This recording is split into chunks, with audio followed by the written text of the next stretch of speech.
Welcome to this edition of Superswimmer, your window to the world of African and world aquatics. On the program today, our swimmers and management team return from the World Aquatics Championships in Doha. We meet them at OR Tambo Airport after a very long flight. Then the African Diving Championships from Kings Park in Durban. We feature the women 3-meter final. Check it out right here on Superswimmer. This is what a World Aquatics bronze medal looks like, and here is the recipient, Peter Kutzer. Team South Africa recently returned from a successful World Aquatics Championships in Doha, Qatar. This is the swimming team and their coaching and management staff after some tiring air travel. Parents, friends and officials were at OR Tambo Airport in Johannesburg to welcome back the swimmers. The Federation arranged a press conference for the media in order to field questions and have interviews with the top achievers. The team manager welcomed all present and introduced the President of Swimming South Africa, Alan Fritz. Been the best team that I've been with. Mr. Fritz paid respect to the swim team and their efforts on the world stage. Team is enormous. He acknowledged artistic swimming, open water, diving and water polo athletes that also took part in Doha. As always, he thanked parents for their sacrifices and contribution. 2 weeks away from home. Head coach Rocco Mering fielded questions from the media and elaborated on the depth of talent in the rest of the world, and some surprising performers from smaller nations. Especially for the athletes to get the exposure. Inevitably, he was quizzed on his thoughts for Paris 2024. It's scary. A very honest, "It's scary," was his response. Our position. The swimming world moves so fast, new names take over from international heroes and swim faster than ever. Rocco Mering further stated that Doha was where many countries wanted to qualify for Paris in the relay events. This is where you can observe the quality of a country's swimming. He ended by saying that the world is incredibly competitive and that Swimming South Africa will do their best to prepare for the event as best they can. Rocco added that the Olympic candidates' needs are very basic. They need to be unaffected by load shedding. They need a consistently heated 50-meter pool and an expensive generator in the event of not having power.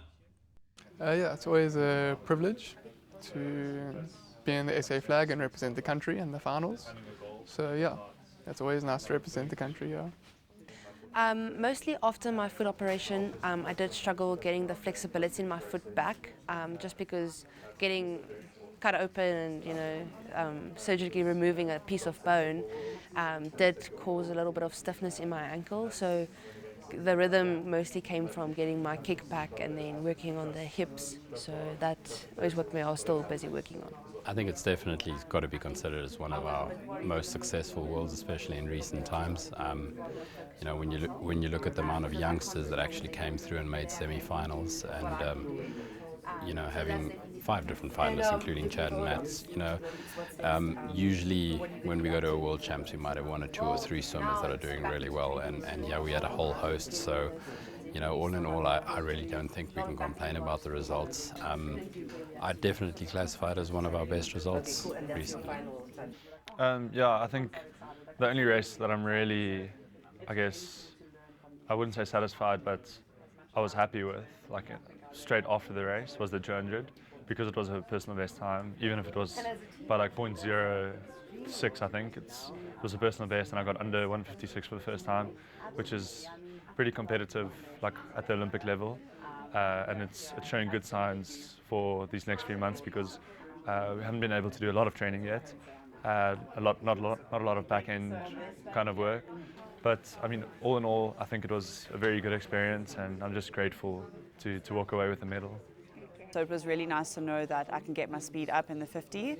Obviously going forward, it's just focusing on the 100 from the get-go. So yeah, we'll see what we can do. I think it's just working on my back-end speed now, and that's what the next 5 months are going to bring. So training is going to be intense, but I'm really looking forward to the challenge. Yeah, cool.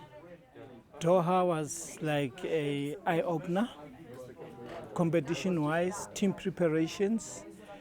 Me being a team manager and observing, we're a bit far back, right?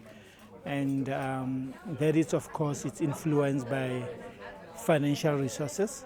To build an athlete, it's not just up and down swimming pool. It comes with other resources, and that's how high performance is. And if we want to keep up our standard, we ought to think along those ways.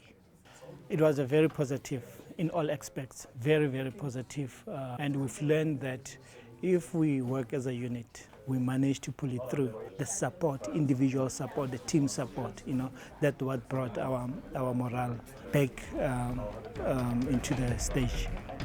We look forward to the SA Nationals Aquatic Championships and then the biggie, the Paris Olympic Games later in the year. You have been watching Superswimmer. I'm Derek Albert. Thank you for watching.